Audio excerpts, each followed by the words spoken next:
Right, hello.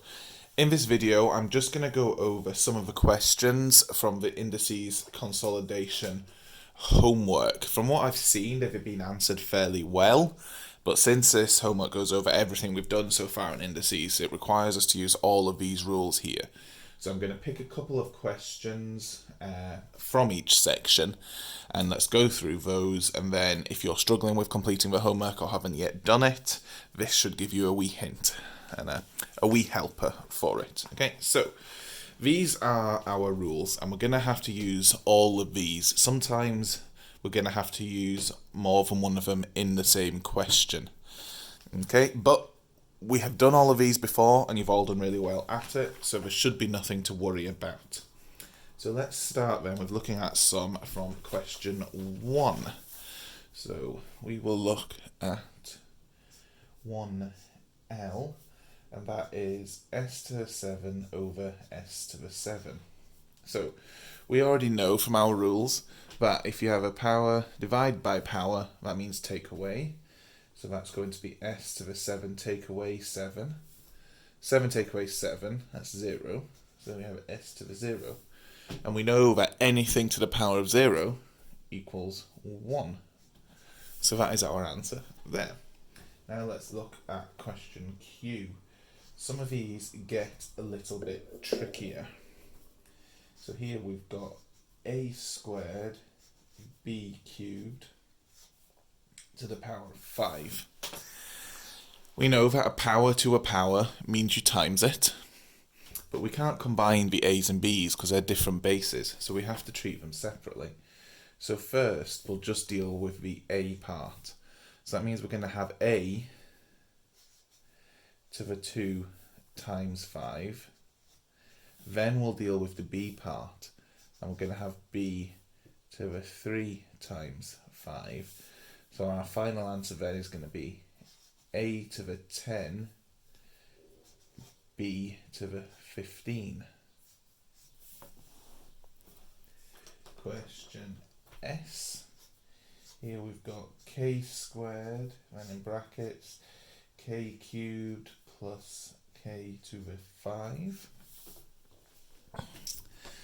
Okay, this requires us to know a little bit of algebra and what multiplying out brackets actually means. So if we're multiplying out brackets, that means we're going to times everything inside by what's outside. So we're going to do that, and then we're going to do that. So first, we've got k squared times k cubed, and then we've got k squared times k to the 5. So if we're multiplying powers, we add them. So k squared times k cubed, that is k to the 6. And then that's 2 times 5 is 10, so we've got k to the 10. Now, we leave it like that. We can't combine them if it's just an addition in the middle. Remember, our rules are when you're timesing the bases together, or dividing them, or to the power of, or fractionals.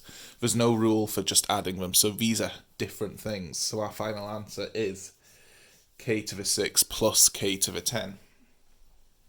Then our last one for question 1, let's look at W. Now this is probably about as hard as one of these questions is going to get, but you could be asked one like this at Nat 5. So we need to be able to do it just in case. So 4h to the 7 times 3h to the negative 4 all over 2h to the 4. So we're going to do this in stages. Let's deal with the top line first. And what we do is we do the numbers times each other first, and then we're going to do the letters. So we're going to do 4 times 3 is 12. And then we've got h to the 7 times h to the minus 4. They're timesing together. We add the powers. So we've got 7 add negative 4, which is the same as 7 take away 4, which is 3. So that means we've got h to the 3. So that top line, we've done the 4 times the 3 gives us a 12, and the h to the 7 times h to the minus 4 gives us h to the 3. And then that's all over 2h to the 4. Now, we're not quite finished yet. So again, let's deal with the numbers first. 12 divided by 2 is 6. Then h to the 3 divided by h to the 4. That's going to be h to the 3 take away 4, which is negative 1. Now remember, we don't like it when we have a negative power. And how do we get rid of a negative power? Well, that's this rule down here. We pop it on the bottom. But we need to be careful when we do this. It's only the letter we move. We don't move the number. So here we're going to have 6 over h to the 1 is our final answer. Okay, you only move the letter. So you see here, we've used 3 of our different rules. We've used what happens when you multiply powers, then when you divide them, and then how to get rid of a negative one. We can do all of those individually, but just be aware sometimes we're going to have to use multiple of those rules in the same question. Now, let's look at some from question 2 then. Question 2 was more focused on what you do with negative powers. So let's look at 2e, and we've got 2b to the negative 3. So this is very similar to what we did up here. We don't want a negative power. And how do we do that? We move it to the bottom, but we don't move the number, okay? We just move the base and its power. So we're going to have 2 still on the top, and then we move that b to the bottom. So it's going to be 2b cubed. So now let's look at k in question 2. And that is 2 over 3b to the negative 1. We've got negative power. We don't like that. And normally our negative powers are on the top and we move them to the bottom to make them positive. But if they're already on the bottom, what we do is we move them to the top. But again, we're only going to move the base and its power. We're going to leave the number where it is. So this is going to be 2 over 3. The numbers stay the same. But now this b to the negative 1 pops to the top. Becomes b to the 1. If we really wanted to, we could just write that as 2b, because there's no point including the power of 1. Now let's look at question 3. Question 3 was all about your fractional powers. And so this was using like this rule here. So if it's written as a fraction, writing it instead as something like this. Now from what I've seen, these have been answered pretty well, but what I want to focus on is some of the questions where you've got a negative fractional power. So let's look at 3i. Here we've got c to the power of negative 1/3.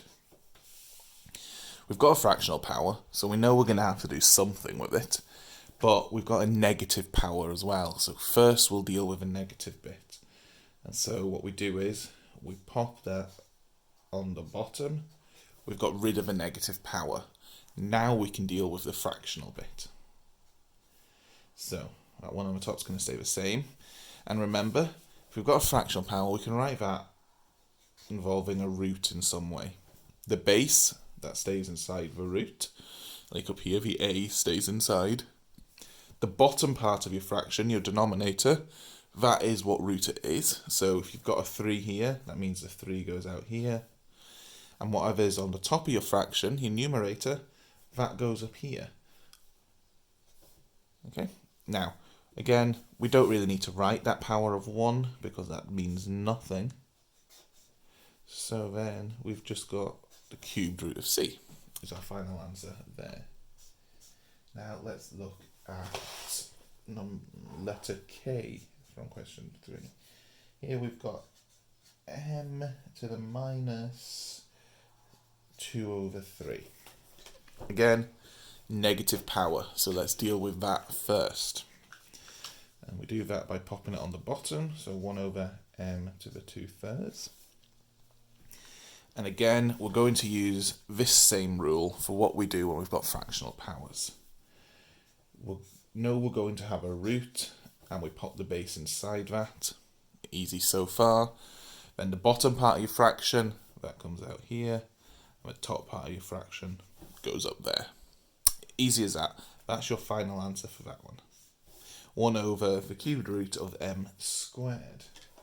Now, question 4 uses the exact same rule, but it's a little bit trickier just because it's going the opposite way round, so we're less used to it.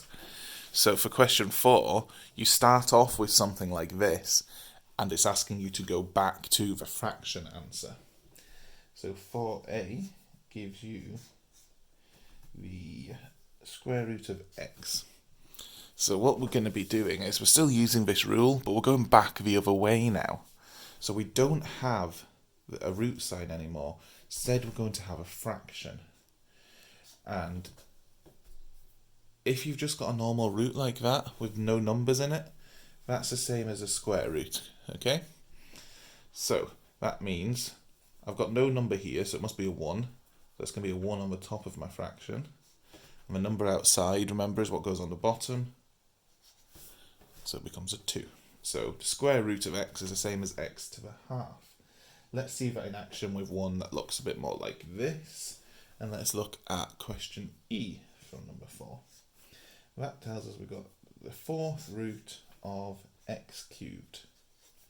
So we know our letter is going to be x. That's in there, so our base is x. And we know we're going to have a fraction. But what goes where? Well, the number here, the power, that is the top part, just like it always is in here. X is on the top, so x is your power. The number outside, that is the bottom part of your fraction. Y is on the bottom here, y is outside. So the 4th root of x cubed, that's the same as x to the power of 3/4. So this is the exact same rule you've all done before here, just the other way around. Now finally, we're going to look at question 5. So question 5 was all about evaluating them. And you need to remember that evaluate means we want a number answer. So you have to actually work out a number as your answer. And we'll start with 5d, which is 27 to the power of 2/3. And here, even though we want a number answer, we're still going to have to use our various rules. Normally though, your evaluate ones are going to be using these 2 rules here. So, we want to first write this as something that looks like a surd, okay? Or something with a root in it, because that's easier to deal with, because we can't just know off the top of our heads what something to the power of 2/3 is. So if instead we write that as 27 inside a root, something like that, the bottom bit, that's coming out here, and the top bit, that's going up there. And now if you remember in a previous video, I said the best way to do these is to work out the root first, because that generally makes maths easier. So let's do that. So first we want to know the cubed root of 27. So what number times is by itself 3 times to make 27? Well, the answer is 3, because 3 times 3 times 3 is 27. So that means now we've got 3 squared. And we all know that 3 squared equals 9. Okay? So if we had worked this out the other way, we could have done 27 squared and then worked out the cubed root of that. But that's much harder to do. So generally, always do your root first. Now let's look at 5L. We've got 16 to the negative 1/4. Straight away, negative power. We don't want that. So what we're going to do is move the base down below. Now here, the base is a number, so we can move the number because there is no letter to move instead. So that means we've got 1 over 16 to the 1/4. Then we need to use our rules here to know that 16 to the 1/4 can be written as some sort of root. So 16 is going to go in the root, and it's going to be a 4 we put there. So now what we're looking for is what number times is by itself 4 times to make 16. And the answer to that is 2, because 2 times 2 is 4, times 2 is 8, times 2 is 16. So the 4th root of 16 is 2. So that is our final answer there, a half. And the last one we're going to look at is M. And this is 4 to the negative 1/2. This is now very, very similar to the one above. We've got negative power, so what we want to do is pop it on the bottom to get rid of that. Anything to the power of a half, that's one of the ones we should know by now. That's just the same as the square root, because what was on the bottom of the fraction comes outside the root. And we should know the square root of 4 is just 2. So that also is a half. So both 16 to the power of negative a quarter and 4 to the power of negative a half, the answer to both of those is a half. Now, hopefully then, going through these questions gives you a little bit of insight, some clues if you're struggling with the homework. Just remember that no matter how hard these indices questions look, it's only these rules that we've done. There's nothing more to it than these rules. You just might have to use some of the rules together. Okay, so again, thank you for listening.